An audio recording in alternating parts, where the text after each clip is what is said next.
जंगल की गहराई में एक कहानी पुरानी है। जंगल का राजा जो सब पे भारी है, उसकी दहाड़ में छिपा संदेश है सारा। मैं भी बाघ है अनुभूति का नारा। मैं भी बाघ, मैं भी बाघ, हाँ मैं भी बाघ, मैं भी बाघ, मैं भी बाघ, हाँ मैं भी बाघ। अपनी शक्ति को पहचान, बचाएंगे हम ये पर्यावरण, ये वन। अपनी शक्ति को पहचान। थोड़ा सा उधर नजर कर, बहुत ज़्यादा फायदा मिलेगा, है ना। इससे बायोडीजल बनेगा और कुछ लोगों ने बायोडीजल बना के और अपनी गाड़ियाँ भी चलाई इससे, है ना। यहाँ पर लगा है, ये लगाया गया है, ये है ना, ठीक है।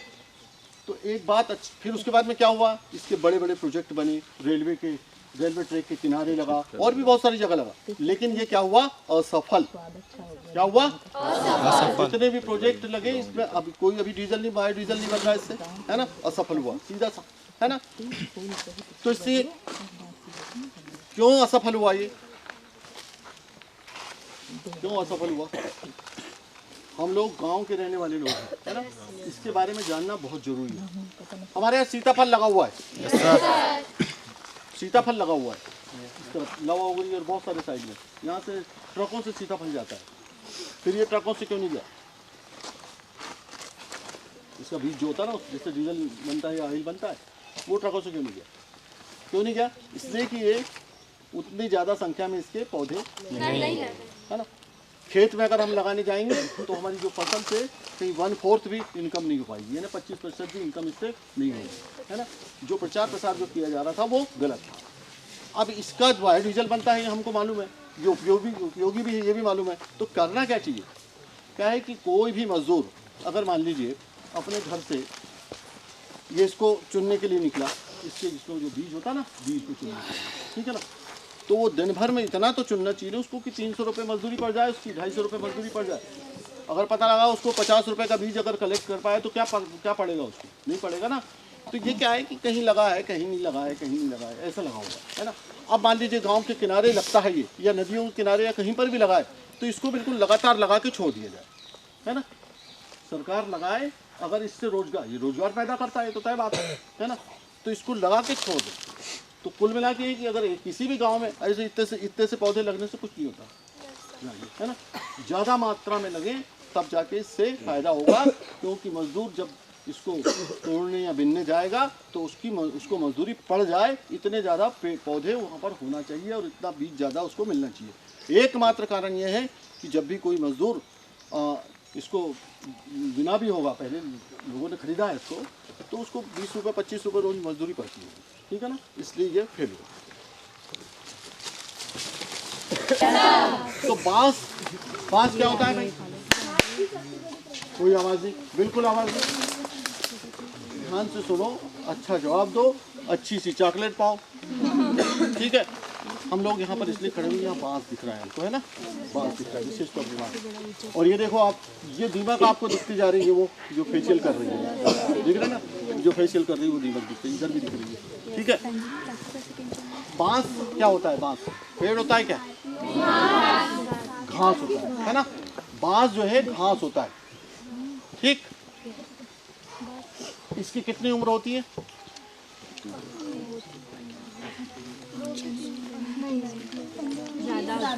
बांस की कितनी उम्र होती है, 40 साल, औसत 40 साल। आवाज बिल्कुल नहीं, जो लिखना है अपने मत, औसत 40 साल इसकी।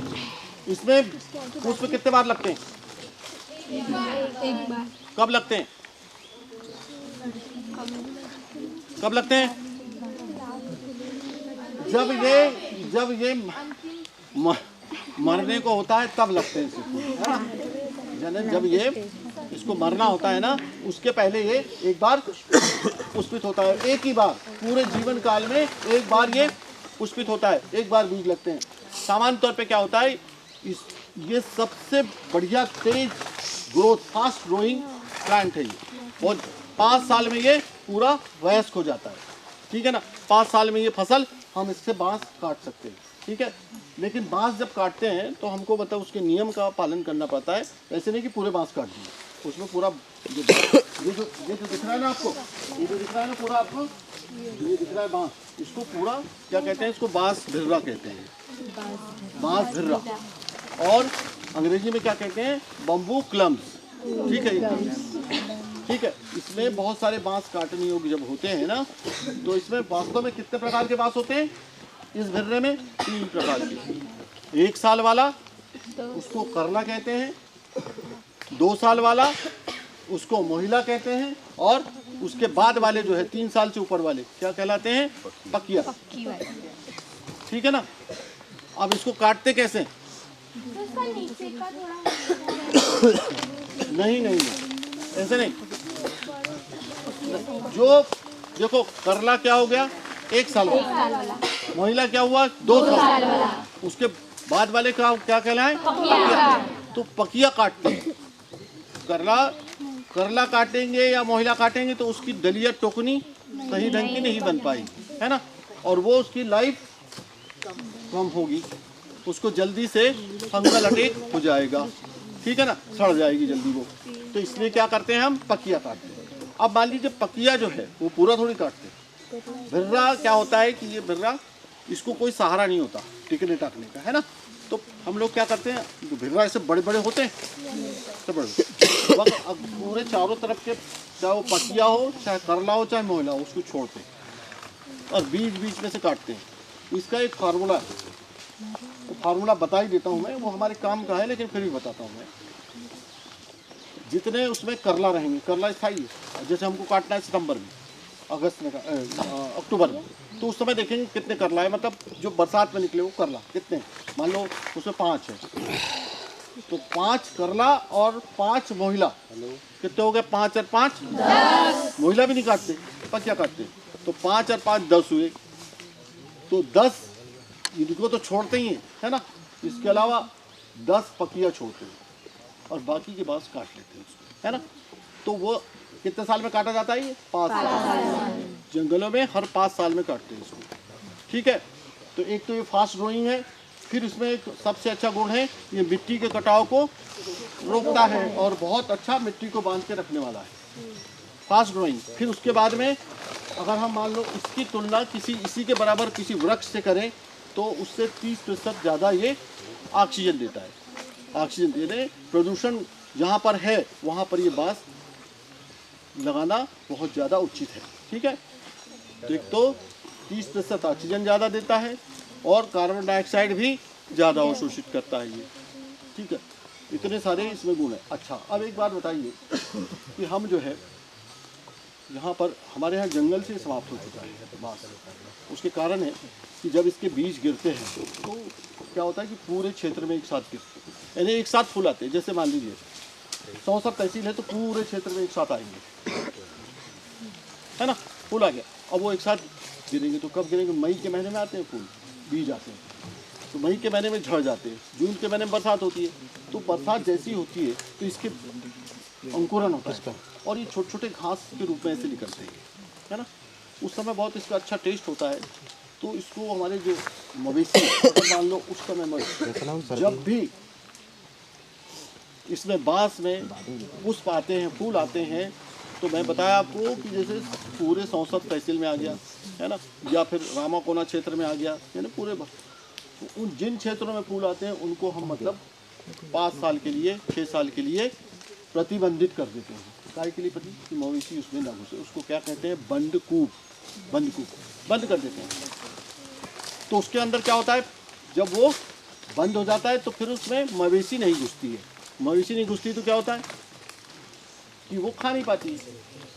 हमारे पूरे छिंदवाड़ा जिले में, पूरे जिले के जंगलों में ये बांस पहले था, ठीक है। हम पुराने नक्शे उठाकर देखें हमारे वन भूमि के, तो उसमें सारे के सारे में बांस दिखाई देता, उसमें लिखा हुआ रहता है ना, नक्शों में।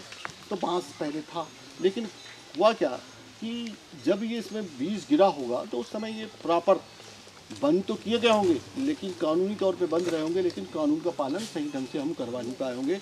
तो मवेशी बार बार घुसने से ये ऐसी स्थिति बन गई। ठीक है। और पूरा बांस जो है हमारे यहाँ बनता है। बांस के उपयोग मालूम है आपको, कागज़ बनाने के काम में आता है बांस। तो अब तो बात ही नहीं, कागज़ इतना बांस ही नहीं होता कि हम कागज़ बना लें, है ना। फिर उसके बाद में टोकरियाँ, डलियाँ और भी बहुत सारी कलाकृतियाँ, है ना। इसका बांस का वैसे वैज्ञानिक नाम क्या है मालूम है? और जानना चाहोगे आप? डेंड्रोकैलामस स्ट्रिक्टस। डेंड्रोकैलामस स्ट्रिक्टस।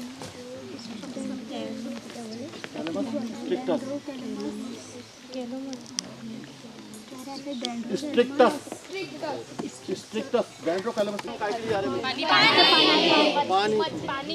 पानी के लिए भी और भोजन के लिए, ठीक है ना। तो यहाँ पर ज़्यादा ये पनकौवा दिख रहा है, यहाँ दूर दिख रहा है, यहाँ से दूर है। पनकौवा मतलब काला काला होता है ना, जो टूटों पर बैठता है। ध्यान देंगे ना, शांत।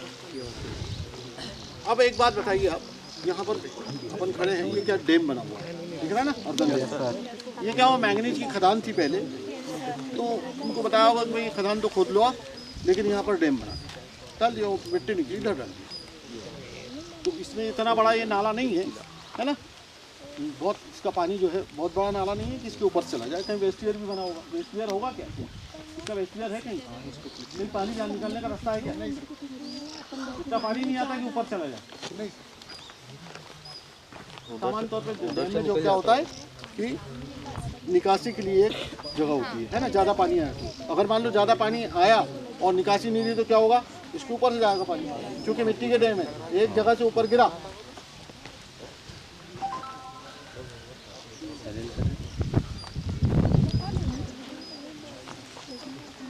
शांत रहेंगे सब लोग। हाँ, अगर मान लो ऊपर से पानी गया तो क्या होगा कि गहरा करता जाएगा वो, जैसे यहाँ से आया पानी, है ना। तो नाली बनाएगा और पूरा डैम सूख जाएगा, ठीक है। अब एक बात यहाँ पर हम थोड़ा सा आपसे पूछेंगे कि किसी नदी नाले का, ध्यान से सुनेंगे, किसी भी नदी नाले का जल ग्रहण क्षेत्र क्या होता है? जल ग्रहण क्षेत्र यानी वाटर साइड यानी कैचमेंट एरिया। ये सबसे महत्वपूर्ण है, ये जानना और जीवन भर याद रखना, है ना, क्योंकि हम यहाँ आए हैं ना। बताइए, जल्दी बताइए। पहाड़ी। किसी भी नदी नाले का जल ग्रहण क्षेत्र क्या होता है?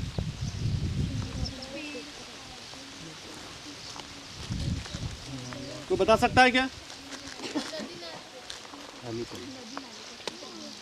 किसी भी नदी नाले का जल ग्रहण क्षेत्र, जैसे कि जो जल ग्रहण क्षेत्र है उसी का भावार्थ हम निकालते हैं।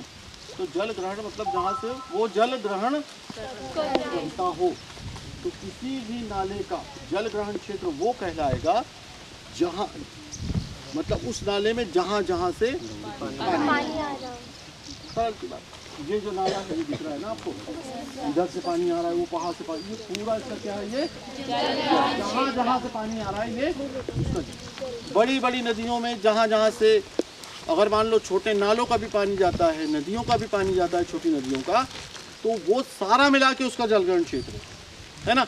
जैसे कनान है, कनान नदी में बहुत सारी नदियाँ मिलती है, तो वो छोटी नदियों का भी जलग्रहण क्षेत्र और उसमें मिलने वाले नालों का भी जलग्रहण क्षेत्र और सीधे सीधे कन्हान नदी का भी जलग्रहण क्षेत्र। ये सारा का सारा क्या कहलाएगा? कन्हान नदी का जलग्रहण क्षेत्र। अब ये जलग्रहण क्षेत्र मैंने क्यों पूछा आपसे, इधर ध्यान दें। जलग्रहण क्या क्या बताया मैंने, बताइए आप। हाँ, जलग्रहण क्षेत्र क्या होता है, जल्दी बताओ। छोटी छोटी जगह से नदी। ध्यान से नहीं सुन रहे थे ना, इसलिए पूछा मैंने आपसे। क्या है कि किसी भी नदी नाले का जो जलग्रहण क्षेत्र है, जहाँ जहाँ से उसमें पानी आता है वो वहाँ उसका वो जलग्रहण क्षेत्र है। तो इस जलग्रहण क्षेत्र में जैसे उधर ऊपर दिख रहा है आपको, ये पूरे पहाड़ दिख रहे हैं, है ना। इधर ये खेत दिख रहा है ना। तो खेत में तो पानी जा रहा है अंदर, है ना, उसमें भी संतरे या काय के बगीचे हरे हरे दिख रहे हैं, है ना। तो पूरे हमारे जलग्रहण क्षेत्र में घने वन होना चाहिए। क्या होना चाहिए? क्यों घने वन होना चाहिए? कि जो पानी जो वर्षा का पानी गिरता है वो धरती में पत्तों की सहायता से बूंद बूंद करके नीचे गिरता है, डालियों और तनों की सहायता से भी नीचे जाता है। तो जहाँ पेड़ पौधे नहीं होंगे वहाँ पर पानी सीधा नालों में आएगा, नदी में जाएगा और सीधा कहाँ चले जाएगा, समुद्र में चला जाएगा, है ना। तो जल ग्रहण क्षेत्र जितने भी होते हैं ना, तो उसमें क्या है कि घना वन होना चाहिए। उसके साथ साथ क्या होगा कि मिट्टी भी कट के आएगी, है ना, मिट्टी भी कट के आएगी, नदी नालों को उथला करेगी। जितने हमारे नदी नालों में जितने डोह है, डोह मतलब क्या हुआ, ज्यादा पानी होता है। अरे जहाँ हम गांव के लोग जो है तैरना सीखते हैं, स्विमिंग पूल तो नहीं होता ना वहाँ, तो डोह में हम तैरना सीखते हैं, तैरते भी हैं। जहाँ मवेशी पानी पीती हैं और जहाँ जंगलों में अगर डोह होते हैं तो जंगली जानवर ही पानी पीते हैं। अगर मान लो नदी उतनी होगी तो ऐसे डोह समाप्त हो जाएंगे, है ना। तो हमारे वन्य प्राणियों के लिए पीने का पानी वैसे ही कम है, और हमारे मवेशियों के लिए और हमारे तैरने की तो बात ही गई, है ना। तैरेंगे बाबू, इतना पानी रहेगा तैरेंगे क्या, ठीक है ना। तो जल ग्रहण क्षेत्र, मैंने इसीलिए यहाँ पर थोड़ा सा बात की, दिख रहा है ना यहाँ पर सारा पानी जहाँ जहाँ से आ रहा है वो इसका जल ग्रहण क्षेत्र उधर से भी आ रहा है। तो इनमें पेड़ पौधे, अब मान लीजिए जैसे ये दिख रहा है, खेत दिख रहा है ना, अब हम इसकी बात करेंगे। यहाँ से पानी गिर रहा है ना, तो कहाँ गिरेगा, वो खेत में गिरा, फिर उसकी मिट्टी आ रही।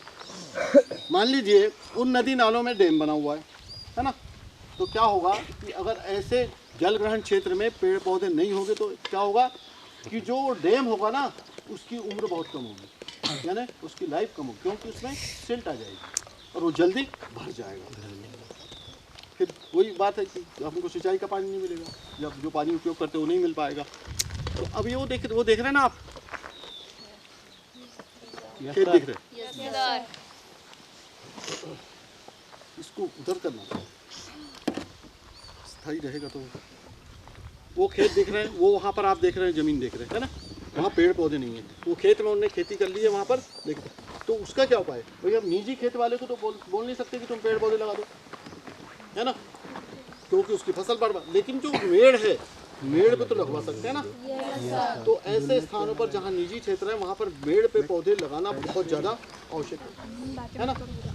तो जल ग्रहण हमारे क्षेत्र कैसे होना चाहिए, जल ग्रहण क्षेत्र याद रहेंगे कि नहीं रहेंगे, कैचमेंट एरिया। कोई बताए क्या बोला मैंने, क्या होता है सर, जहाँ से पानी जहाँ से नदी नाले, जल ग्रहण क्षेत्र काय का होता है, नाले का, नदी का, डैम का, बड़ी नदी का। अब मान लो किसी नाले का है तो वो जहाँ जहाँ का पानी है।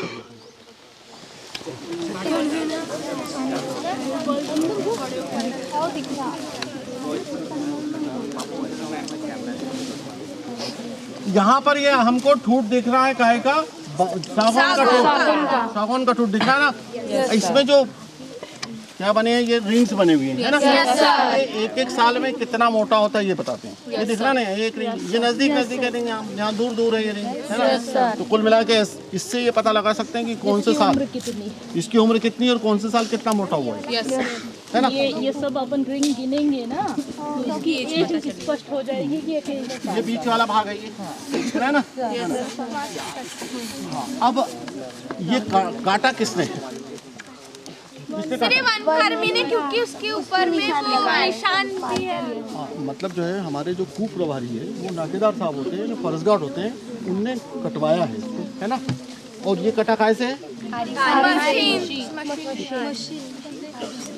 आरी से काटने के बाद सर उसमें और ध्यान से देखो आप, वो बता रही है, उसकी कुल्हाड़ी से ये बना दिया है शेप। हाँ, जिससे ये कुल्हाड़ी से आरी से कटता है तो इसकी क्या हो जाता है, तंतु नष्ट हो जाते हैं, वो जल जाता है, गर्म होने से नष्ट हो जाते हैं, उसमें दोबारा पुनरुत्पादन की क्षमता नहीं होती है। इसलिए उसके बाद इसको कुल्हाड़ी से किया गया है। तो ये कुल्हाड़ी से करने के बाद इसमें ये कॉपीस आया है। अब ये अपने को ये तो अच्छी बारिश में अभी बारिश नहीं थी, उसके पहले कटा है, इसलिए इसमें अभी इतना छोटा दिख रहा है। जैसे बारिश होगी तो 1-1.5 मीटर ऊपर आ जाएगा, तो नया अपने को एक नया पौधा मिल जाएगा, है ना। ये पुनरुत्पादन कहते हैं इसमें, ये हो गया। तो कुल्हाड़ी से काटने का फायदा मालूम हुआ आपको? उससे ये वाले जैसे मान लीजिए सागौन 80-90 साल जीता है, बरगद 500 साल, है ना। तो ये जो पीके हैं कब तक के आएगी ये पीके? जैसे मान लो ये 50 साल का है ये ठूठ, ये मतलब झाड़, इसको हमने काटा तो इसमें पीके आएगी और अच्छी बढ़ेगी वो। मान लो अगर ये 90 साल का हो गया तब काटा तो अब ये मार्क कैसे करते हैं मैं बस जरा बैठेंगे ना तब बताऊंगा मैं, है ना। नहीं रहा है उसमें मार्क के निशान होता है जब हम लोग मार्क करते हैं। वो देखो वो है ये रहा वो बॉटम में दिख रहा है। 28 ये होगा 28 कुछ होगा। हाँ 28 ये वाला जो नंबर आता है वो होता है, ठीक है। फिर उनने जो काटा जब 18 नंबर पे काटा, लेकिन इसके कितने, इस झाड़ के कितने टुकड़े हुए? तो ये किसको दर्शाने के लिए होती है? ये वाला कटा हुआ माल कहाँ जाता है? डिपो जाता है ना। तो डिपो यहाँ से जितना माल जाएगा वहाँ डिपो में एंट्री होगा, यहाँ से 31 तक जाएगा, है ना। तो अब अगर मान लो हमारे जंगल में ठूठ है तो हमको पता हमको ये इस कूप में कितने नग निकले हैं तो ये किस इसके दूसरे ठूठ पे ऑर्डर, यानी कुल मिला के पूरी पारदर्शिता रहती है ना इसका। अच्छा जो अलग अलग जो टुकड़े होते हैं ना यहाँ पर, यहीं पर ही इनका नाप होता है, गोलाई वगैरह सब, तो उसका आयतन या घन मीटर भी यहीं पर ही निकाला जाता है। और ये जो नंबर है ये सिर्फ इसी जंगल में मिलेगा, दूसरे वाले जंगल में ये नंबर नहीं मिलेगा। दूसरा नंबर हेमर है, हेमर लोहे का हेमर होता है, इसको मारते हैं, ऐसा मारा जाता है ताकत से, तब जाके ये आता है, ठीक है ना। तो ये नंबर कहीं दूसरे जंगल में, ये कूप का है, ये कूप के लिए, ये कूप कितना एरिया होता है लगभग इसका 50-40 हेक्टेयर है ना, 40-50 हेक्टेयर 30 हेक्टेयर इतना। तो ये कहाँ से इशू होता है? डिवीजन ऑफिस से, वन मंडल, ये उसी कूप के लिए निकलता है ना। और कहीं दूसरी जगह इसको हम मार नहीं सकते, लगा नहीं सकते, है ना। दूसरी जगह लगाएंगे तो अपराध है। चलिए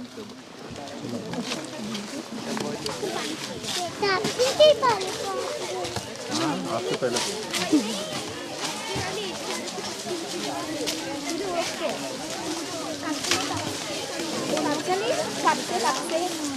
पानी हो गया।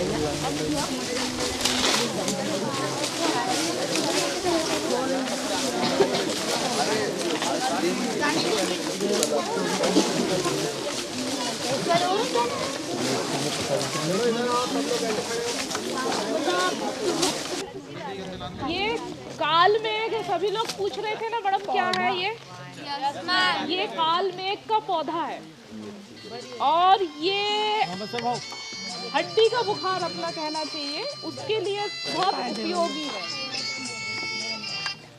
पर इसका उपयोग एक लिमिट में ही करना चाहिए। ऐसा नहीं कि हमको पता चल गया काल मेघ है, इससे बुखार ठीक हो जाता है तो पिए जा रहे हैं, ऐसा भी नहीं है, खाया जा रहा है, ऐसा भी नहीं है इसका। इसके पूरे 5 तत्वों का उपयोग किया जाता है, पर इसको जड़, तना, पत्ती, फूल, फल, ये सारा उपयोग किया जाता है इसमें, है ना। तो पर लेने का तरीका अच्छे से समझ में आए तो ही लेना, नहीं तो बिल्कुल नहीं लेना। ये एक प्रकार से गर्म औषधि भी है, ये इसकी तासीर क्या होती है, गर्म होती है, ठीक है। ये यहाँ से उठवा लीजिए इसको, पानी को है। इसमें फ्लावर कैसे दिख रही हैं? ये फ्लावर वाइट है इसका, लेकिन चिरायता का पौधा होता है वो भी अभी अपने यहाँ नहीं है, उसमें एक जीरे जैसी फल आता है, जीरे का फल होता है ना लंबा सा, वैसा फल आता है और उसका पुष्प जो होता है वो नीले कलर का, बैगनी कलर का होता है। ये अंतर है, नहीं तो लोग बोलते ना ये कड़ू चिरायता है, चिरायता नहीं है ये काल मेघ है, चिरायता दूसरा होता है, ठीक। तो वो भी तेज है टेस्ट में। इसके बारे में बताइए, साजा के पेड़ के बारे साजा में। साजा है, दिख रहा है साजा का पेड़ पीछे, एक ये है, एक ये है, एक ये सामने है। इसके तने देखो ब्लैक कलर में, ये पूरे वर्ष भर हरा रहता है। इसकी खाल देख के कैसा प्रतीत होता है?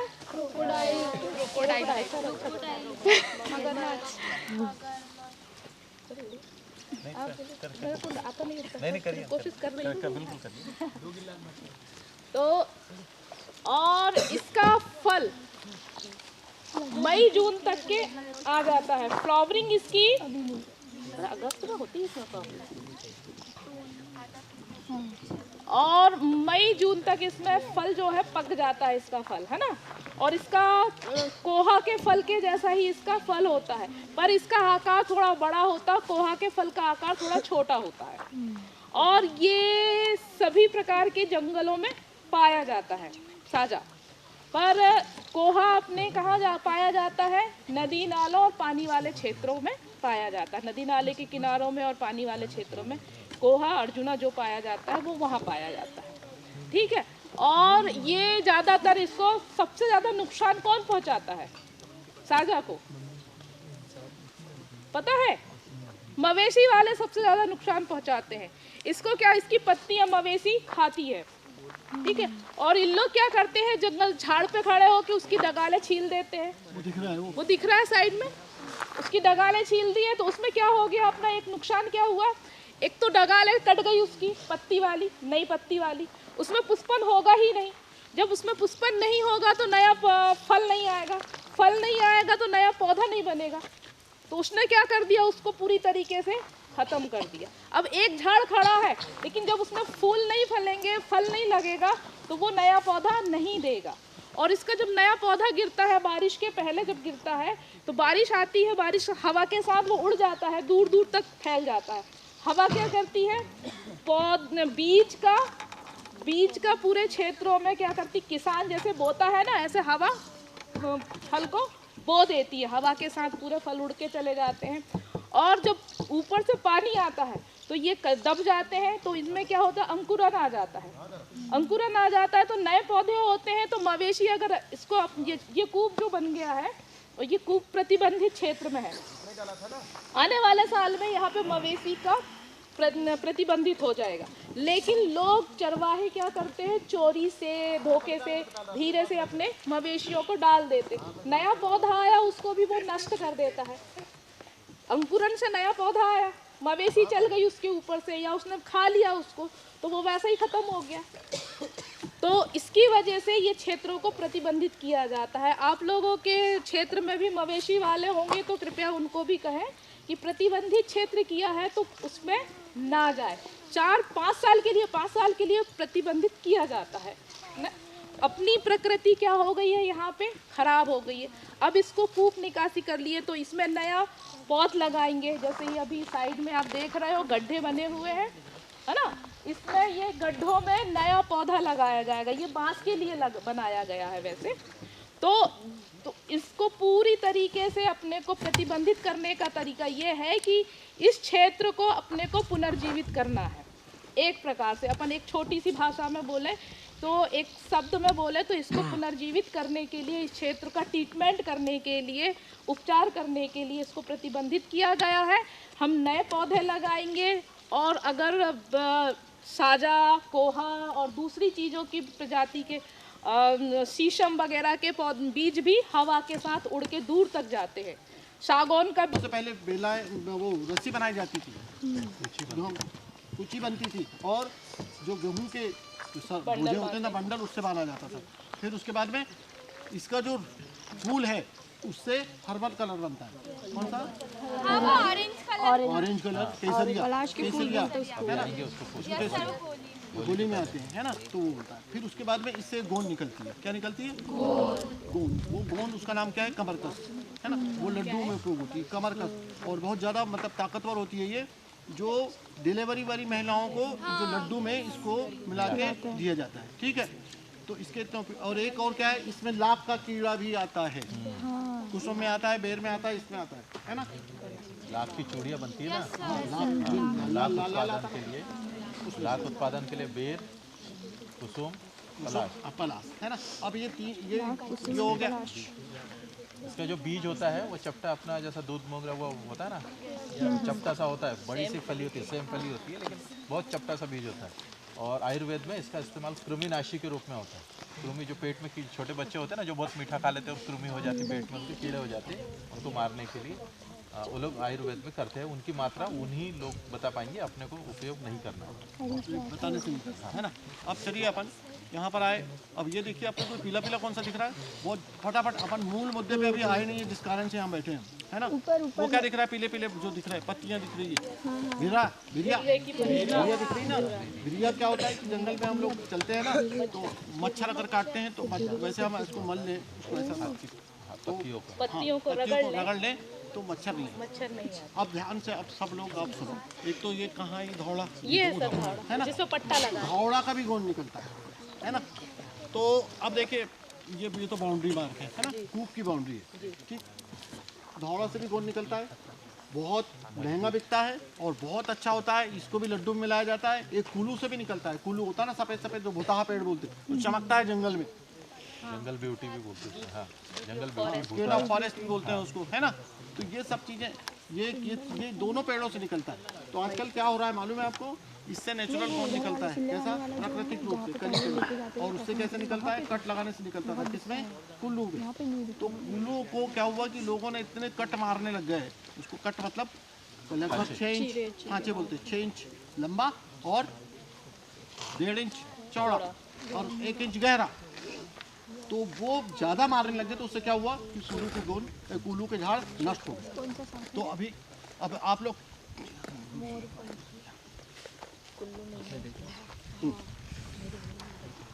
इधर ध्यान देंगे आप लोग सब, है ना। तो कुल्लू के पेड़ ज़्यादा मतलब जो कटने लगे, उसमें ज़्यादा बड़े बड़े खांचे आने लगे, तो क्या हुआ कि